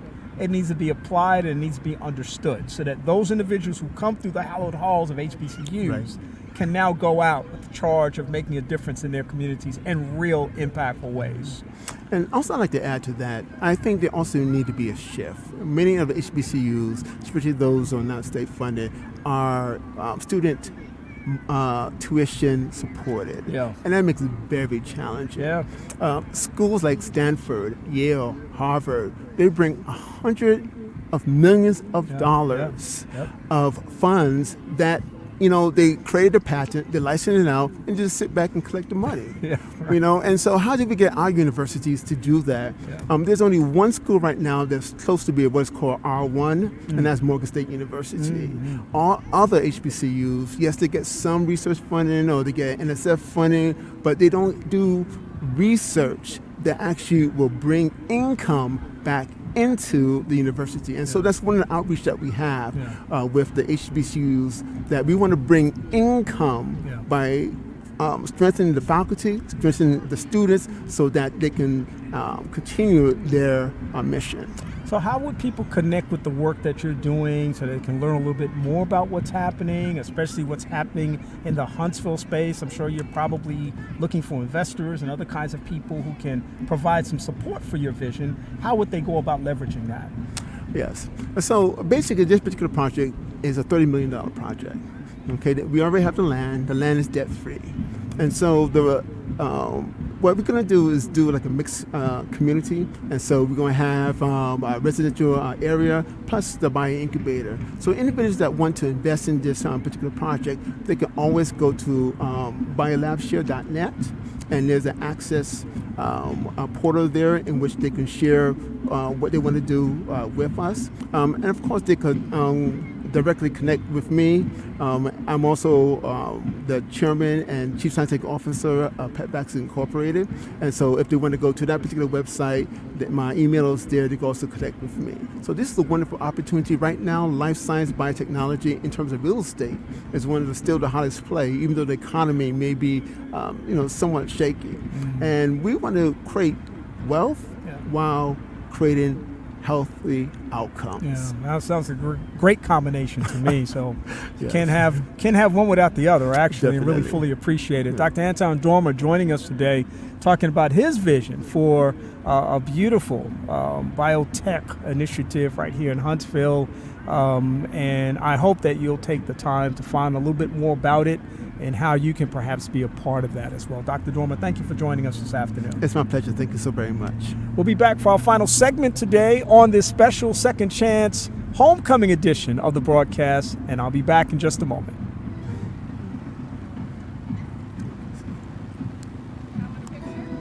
Okay.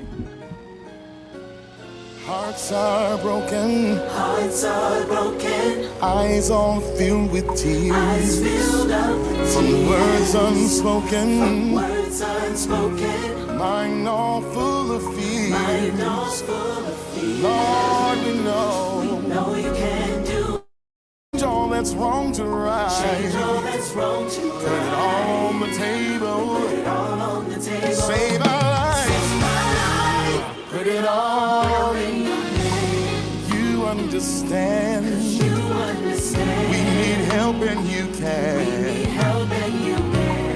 No better than. No one better than. Put it all in your hands. World's going crazy. Can't find peace nowhere, no. It's looking bad and hazy.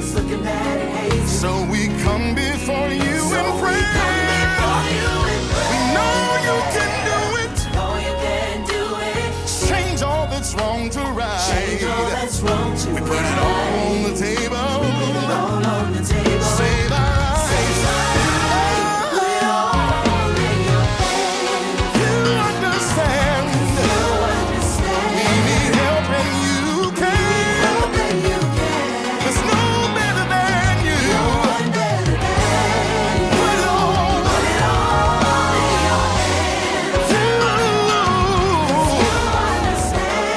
Yes, you do. No one better than you.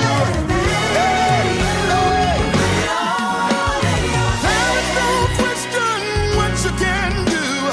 Will you come through? Lord, we need you.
Yes, we do, Jesus.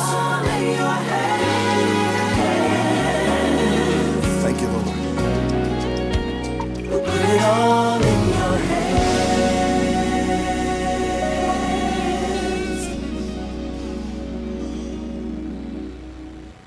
You're listening to Second Chance with Kenny Anderson.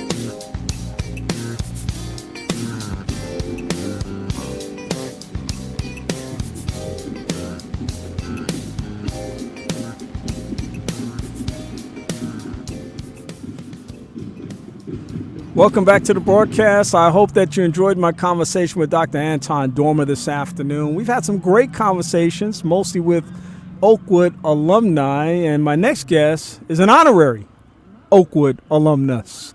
He, of course, is none other than my friend Tim Alston. Tim has been on the broadcast before. Of course, Tim does so many different things, but he has a new publication that he's here to talk about today. We're going to do that in just a minute, but first of all, I want to welcome him to the broadcast. What's going on, Tim? Kenny, thank you so much. It's good to be here, and you have no idea the genius of your scheduling me for this day and, in fact, this week, but I'll tell your listeners and viewers later. Wow, I'm looking forward to hearing about that. Timing is everything, and God's timing is even better, isn't it? Yes, it is. Yes, it is.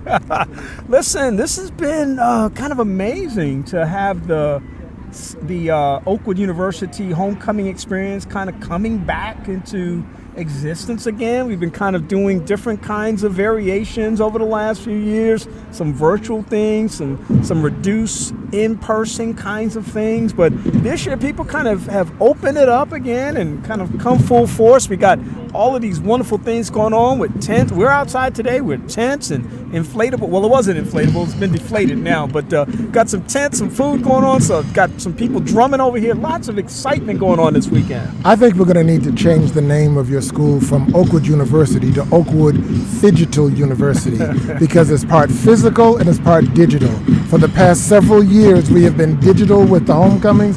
This year, we have gone physical. We are on-site and online. We are both high-tech and high-touch. And I say our because of the fact that although I'm an alumnus of another school, I'm also an alumnus of Oakwood University. I've had 3 courses that I've taken, and I've passed them successfully. So, Kenny, like you, I am an alum. You absolutely an alum. And I talked earlier about legacy. You know, your family, to me, is a legacy of the Oakwood University Adventist community here. And so, your mom, of course, an incredible legend who I often think about people like her and Jan Ross when I first came here, who were responsible for my nurturing as a young 17, 18-year-old freshman here on the grounds of Oakwood College at that time. And then, of course, your brother, Ivan Cornbread Austin. You're actually mentioning his name on the air? I'm mentioning his name on the air out of my deep respect for him and the fact that he now he's part of a group called the Quad Squad. Yes, that show up every Saturday morning, and I'm hooked now. I'm at 8 o'clock every morning. I'm watching the Quad Squad. He's even invited me on a couple of times. Good. And I'm grateful for that. But that's not why I watch it. I think the whole concept of what they call a non-traditional Sabbath school study is fascinating because we live in a society today where everybody doesn't take what we have been exposed to for so many years the same way. That's what makes this interview with you so interesting. You don't realize what this interview means for me this week. Today is Easter Sunday, April 9th. It is the day when we celebrate Jesus' resurrection. But at the end of the week, April 15th, we will celebrate the start of the NBA playoffs. So this week combines both jump shots and Jesus, which is the title of my book, Where Jump Shots Meet Jesus. Where Jump Shots Meet Jesus. And leave it to this man right here to have a creative topic for his books and his publications. I always am fascinated to see what he's got next, but this one is Where Jump Shots Meet Jesus. Automatically, the alarm bells go off. Interesting, fascinating, especially when you throw in names like with Russell, Chamberlain, Magic, Pippen, Kobe, Steph, and others. I'm a basketball guy. Yes, you are. So I'm excited about what you have to share in this, and I know you're a person of faith, so I know there must be some intersection here regarding what we know as the NBA and basketball and faith. We have for so long, Kenny, we were raised in a culture, not just Adventist, but Christendom, where you couldn't talk about faith and free throws at the same time. You couldn't talk about sports and spirituality because one was secular, one was sacred. But the Bible speaks nothing about that. What this book does is to break down the barriers, the artificial, non-biblical barriers between basketball and the Bible. I began to realize in my study of the Bible that winning NBA dynasties, whether they know it or not, they model themselves after Jesus Christ's servant leadership model. Jesus said, I came to serve and not to be served. The last 5 winning NBA dynasties had their top leaders who were servant leaders, who were in high school, they were top scorers, in college they were top scorers, but when they came to the pros, they took a backseat role and began to lead and assist in shot blocking and rebounding, helping to create other scorers, helping to create dynasties, and that's what led to the creation of this book.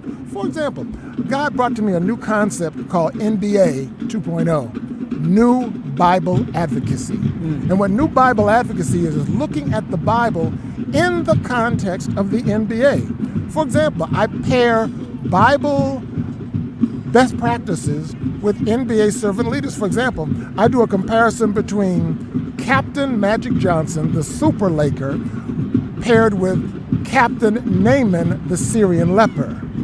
I also compare, for example, Scottie Pippen, who led the Chicago Bulls.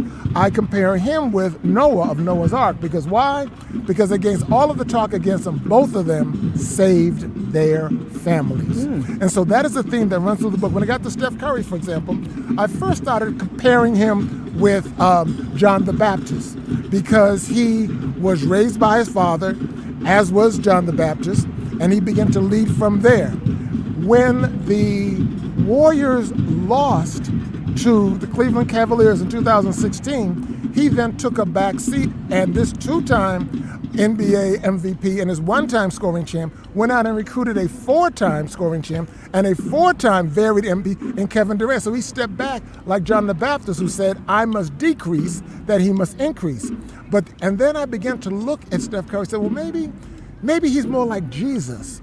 Because one thing I remember, and you may remember this too, at the very first wedding, the marriage in Cana, when Mary, the mother of Jesus, came up to him and said, we're out of wine. He said, woman, it ain't my time. Oh. But then she said to the servants, follow him. And the first miracle was created because she didn't take no for an answer. Well, a couple of years ago, Steph Curry got called for a technical for using profane language. His mother sent him a note saying, we need to wash out your mouth with soap. And so you see parallels between biblical characters and NBA characters. So Steph Curry ultimately became more paired with the Apostle Paul. Because to me, both were raised by mentors, him by his father, NBA standout Del Curry, and Steph was raised by devout Christian parents. He was mentored through the NBA, you know, as Saul was mentored by Gamaliel, the doctor of Jewish laws. At the end, and you'll love this, at the end of his playing career in college, he really wanted to, with a zest and zeal, go to your team, the New York Knicks. You know, Saul had a zest and zeal to go to Damascus. In his first 3 years in the pros, Steph Curry fell off his horse, had a lot of injuries, and scouts said, I don't know about him. Saul, on his way to Damascus, fell off his horse with the bolt of light. But they both began to see the light, and they both became evangelistic. So in my book, I compare the enigmatic Kyrie Irving with the evangelistic Steph Curry. And what makes Steph Curry so evangelistic is that you and I remember the first time we ever saw a basketball. The first thing we tried to do with it was to try to shoot it. We didn't try to dunk it like to be like Mike. We tried to shoot it. Every person who's ever tried to shoot a basketball has as their role model Steph Curry, the greatest shooter of all time. We don't try to dunk the ball, so Steph Curry is reaching an audience of people that have never reached before, and that's the everyman. When we sit in the office and roll up a ball of paper and try to shoot it, you know, we're imitating Steph. And I can imagine kids are now going, Steph Curry! So what I'm doing is pairing biblical characters and biblical best practices with NBA servant leaders who've led their teams to dynasties. You mentioned audience in the context of the players themselves who are out there performing before large stages. Who is this audience that you're writing to? Because, of course, an effective writer knows his or her audience. On the cover of the book, I was able to get a testimonial statement from Pat Williams, who is the co-founder of the Orlando Magic. And I went to him because not only is he a sports executive, but he's also a very practicing Christian, because he's written a book, for example, that I've read, How to Be Like Jesus. And what he says in his testimonial quote is, if you are a person of faith, or if you are passionate about sports, Tim Olson's book is a must read. So I'm doing something very, very almost dangerous, almost suicidal. I'm trying to talk to two different audiences at the same time, because I face the reality that 1 out of every 3 people in the world claim to be followers of Jesus Christ. So we're talking about 2.56 billion people.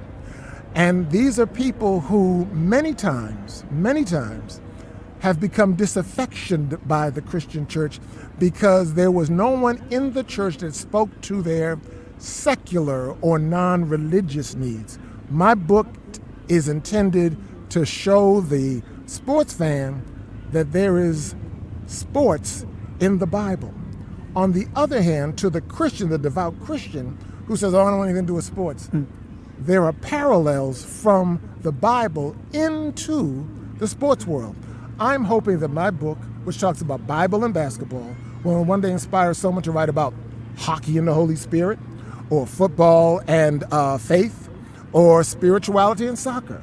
I want to hope to be able to start a movement of people begin to see these worlds as coming together, as opposed to creating what I call bipolar Christians. You've been in this space for a while. What do you enjoy most about writing? It's 7 steps to me. I thought it, I fought it, then I caught it, then I sought it, then I got it, then I bought it, then I brought it, and when I write, I taught it. The idea of letting God move through me, sometimes against my own will, to help me to write. I tell you the story about this book. I was walking into my bank, Synovus Bank. I wanted to get a Square so I could take transactions and book sales. They called the corporate office, and the corporate officer talked to me, and he said, Tim, you're not generating enough sales for this. I just started taking out some notes for this book. And I said, well, I really want the Square, not now, but for the book I'm writing about jump shots and Jesus. And he stopped. He said, wow. He said, Tim, you do know that basketball was invented in a YMCA gymnasium. And I said, oh, I'd forgotten about that. I mean, here it is. Hopefully, I'm bringing basketball back to its origin, a faith-based environment. And so the fun of writing is bearing your soul on a piece of paper or into a computer. Research says the average nonfiction book takes about 721 hours to write. You know, because you're an author, you wrote a book back in 1994, before it was even popular to write books. And so it's the idea, this is my ministry. People thought when I was growing up, because I could speak well in public, well, he has to be a preacher. I never felt pulpiteering. I knew God had a ministry for me. And God has given me a ministry, Kenny, and I'm excited. And that ministry is presenting current events and newsmakers in the light of biblical best practices. Final thing, all of us, when we do certain things, are inspired by something. And oftentimes that inspiration is what sustains us through the process, whether that's, mental blocks or, financial challenges, life distractions, or whatever happens. If you were to condense the inspiration for what you do in this space, writing, what would you say that inspiration is? The inspiration is what you talked about. 51 years ago, my parents accepted offers to come to Oakwood as administrative staff persons. They've spent their whole lives working in nonprofit. I'm ready to give back. And so that inspiration is with every book that I write, including this one. If a nonprofit organization wants to use this book as a fundraiser, I will, any book they sell with the code I give them, I'll kick back 10% to them. I want to help to fund them without the chicken sales, without the raffles, without the car washes, to fund them in a real and definitive way. That's my inspiration of giving back to them. I guess it's my own Amazon smile. Well, listen, we wish you the best of luck on this, where jump shots meet Jesus. And I know I said the best of luck, folks. Y'all stop looking at me like I'm crazy. I know where my faith lies. Ain't no such. I know it's no such thing. And we do too. Yeah. It's at Yankee Stadium. That's right. It's Where Jump Shots Meet Jesus by Tim Alston, leadership coach. You can pre-order today. You got a website or something? Yes, you can go to my website, which is timalston.com. All right. Alston with 2 L's. See, I love those basic websites because I can remember that. I don't even have to see it. I just know it's timalston.com because I know Tim Alston. Yes. And thank you, Kenny, for what's going on. I derive so much inspiration. I derive so many of my columns for the newspaper from pimping off the ideas that you guys say. And I wish another 33 years for you all. Keep it up, brother. And we're proud of you in the city. You are our Daniel in Babylon. Well, thank you so much. I appreciate that. He's Tim Alston. The book is Where Jump Shots Meet Jesus. You definitely want to check this out, folks. I'm sure you'll be glad that you did. Jordan's The Last Dance versus Jesus The Last Supper. Captain Magic Johnson, the Super Laker, versus Captain Naaman, the Syrian leper. Where's the enigmatic Kyrie Irving versus the evangelistic Steph Curry, and more and more. Even a little something on John Morant here, which is another fascinating story. We haven't covered that on what's going on yet, but we'll get around to it. Yeah, just yet. He did mention one thing I just want to kind of, as we close out, he mentioned dynasties, and I really wasn't offended because when I think about NBA dynasties, I think about the LA Lakers, I think about the Boston Celtics. There's a lot of pain derived when I think about the New York Knicks. But hey, I always say I'm a diehard Knick. I'm ride or die with the Knicks, even though our last championship was 73. But I have a chapter in the book entitled Knicks and Cuts. Oh. The Rise and Fall and Rise Again of Phil Jackson. Where jump shots meet Jesus. You need to check it out. Tim Wilson, thanks for being here today. My pleasure, Kenny. Appreciate Keep up you. the good work. Thank you so much. I'm going to come back in just a moment to tell you about what's happening next week on the broadcast. I'm Kenny Anderson, Second Chance. Hope you're having a good day.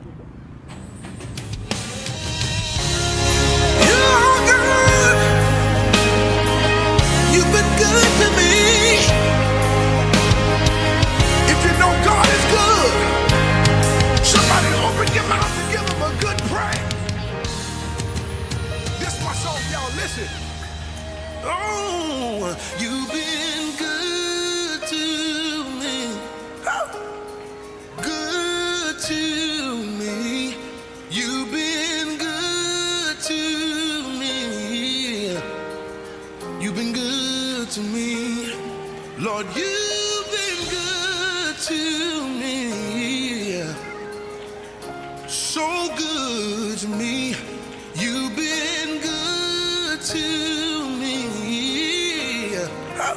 You've been good to me. Listen. You provide for me. Has he provided for anybody out here tonight? You provide for me. Lord, you've been so good. I got one more. Listen. You made a way for me. Yeah. Out of no way for me. Yeah. You've been good to me. Can I get somebody to help me? Say you've been good. Let me testify. I've been through depression. Have you ever been there? And I've had thoughts of suicide. Have you ever been there? When I almost lost my mind. You were a mind regulator. Oh, good. Somebody say, you've been good to me. Lord, you brought me from a mighty long way. You ever look back over your life and see that God keep doing it over and over and you do it. Oh, you do it. Somebody say, you've been good. Time after time you do it. Again and again you do it. Every time I turn around, you're right there.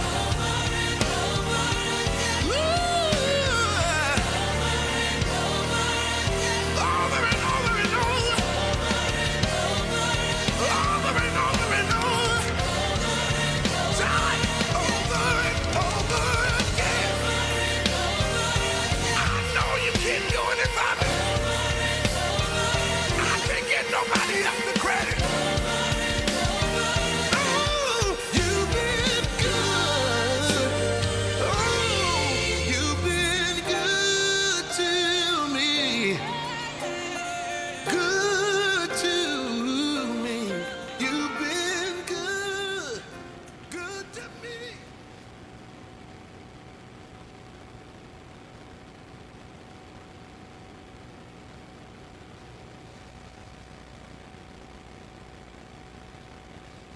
Perhaps you have some ideas, comments, or suggestions that you would like to share.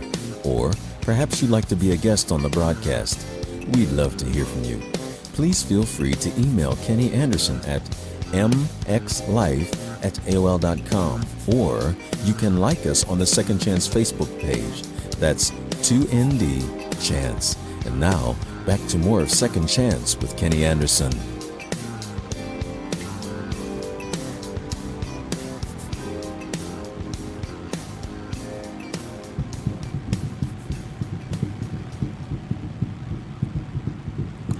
Welcome back to the broadcast. I hope that you enjoyed every ounce of conversation today that we've had on our special Oakwood University Homecoming 2023 special broadcast. I want to say thank you to my guest today, Stacia Doolin-Wright, for coming on and sharing information about a lot of different things.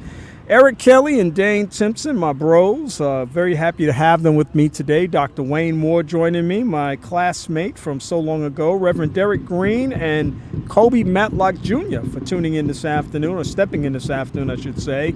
Dr. Anton Dorma and Tim Alston, all sharing a ton of good information today about things that they're doing and just reflecting on a lot of good stuff that is going on in their lives as well as in the community as we wind down Homecoming Weekend 2023. It has been a great few days, folks. I have been once again energized by the memories of having come to Oakwood University so long ago, Oakwood College then, but a school that continues to sustain itself in some very, very powerful and wonderful ways. And I'm just happy to be here today to be able to celebrate one more time everything that has been a part of the Oakwood University experience. On next Sunday, it's my What's Going On Social and Political Roundtable discussion. Some combination of the fellas or the ladies will be with me on next Sunday, and we look forward to having that conversation then. I want to remind you that on May the 14th, I have a very special conversation with the governor of New Jersey, Governor Phil Murphy. You definitely want to look forward to that. On that same day, I'm going to be talking with Dr. Jason Max Ferdinand, who was the former director of the Oakwood University Aeolians, has gone on to do some very big things, and we want to catch up with him. I'll also be talking with Aprecia Faulkner that day, my good friend who runs Global Strategists Association out of Chicago, and so much more. In the meantime, I hope that you have a great rest of the week. Remember, as always, knowledge is better than riches. And for those that are traveling out of town at this time, please be safe. If you're traveling by whatever route you're traveling or mode you're traveling, please be safe. Until then, we'll see you soon. Thank you for tuning in to Second Chance. We hope that the information that was shared has been a blessing to you and that your life will be enriched as a result of it.